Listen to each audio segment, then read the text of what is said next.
It's D-Day, 78 years later, and could we pull off a D-Day today? Good morning, ladies and gentlemen. This is another Declaration of Truth from your host, Terry A. Hurlbut. Today marks the 78th anniversary of Operation Overlord, which history commonly calls D-Day. On this day in 1944, more than 156,000 troops ran into withering machine gun fire along a wide beach in Normandy.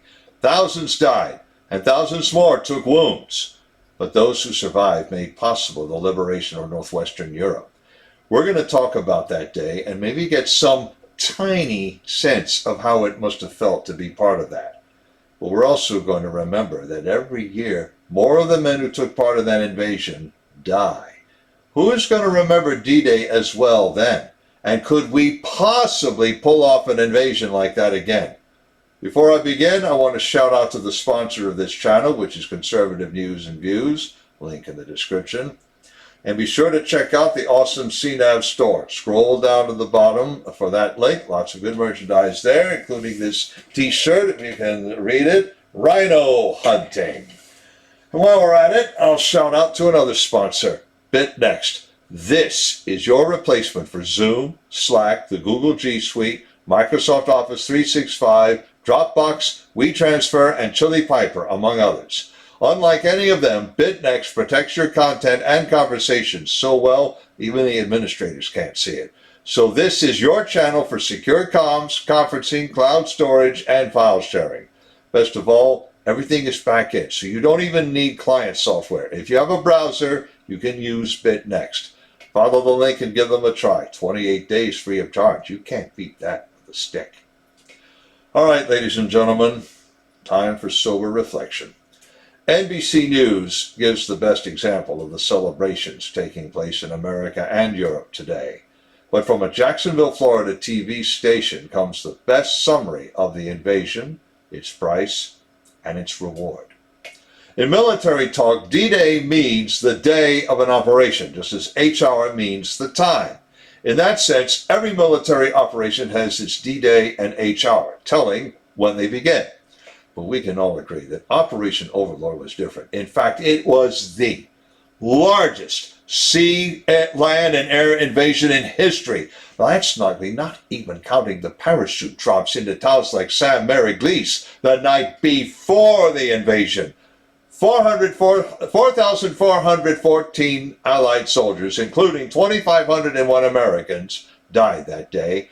But the Allies prevailed for two reasons. First, the enemy's so-called Atlantic Wall had holes in it and often not enough troops to hold key points. Second, and no doubt Sun Tzu could have told them, one cannot withstand siege.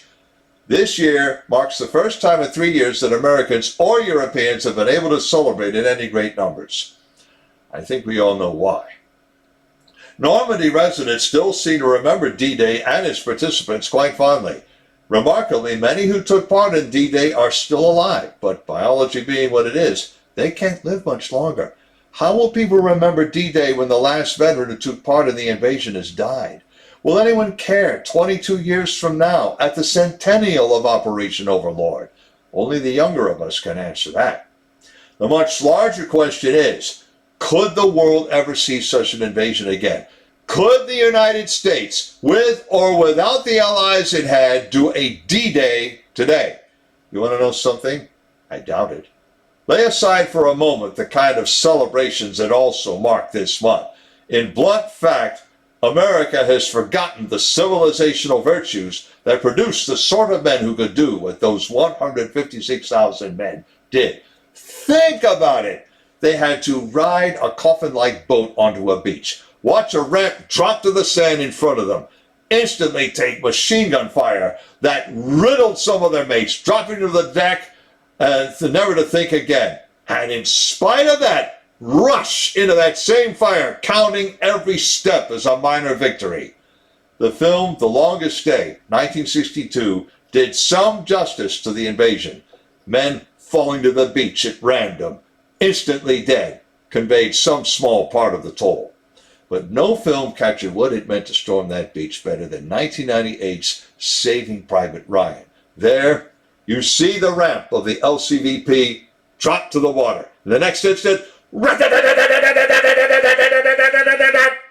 of course, some men fall on either side of you, but you have a job to do, so you jump forward and do it. And the men is deliberate. Back then, women did not storm beaches, though some of them were on hand to help treat their wounds afterwards, if those men were lucky. Organizations like the United Nations and the World Economic Forum try to boast that they'll make sure we don't have to mount another D-Day. But I still insist on asking, what would happen if we had to? Only a thorough reform of our education systems and reversion to the education that produced brave fighting men will help us answer, yes, we can pull off another D-Day. And the help for that won't come from the UN or the WEF, nor will it come from the present administration or anyone allied with it. Links in the description of the article and to conservative news and views. I have another link to the awesome online store and to BitNext, as I mentioned. And if you like what you've heard, you can like this channel, this video, and subscribe to this channel. This is Terry A. Hurlbut delivering another declaration of truth and reminding you to let the truth set you free.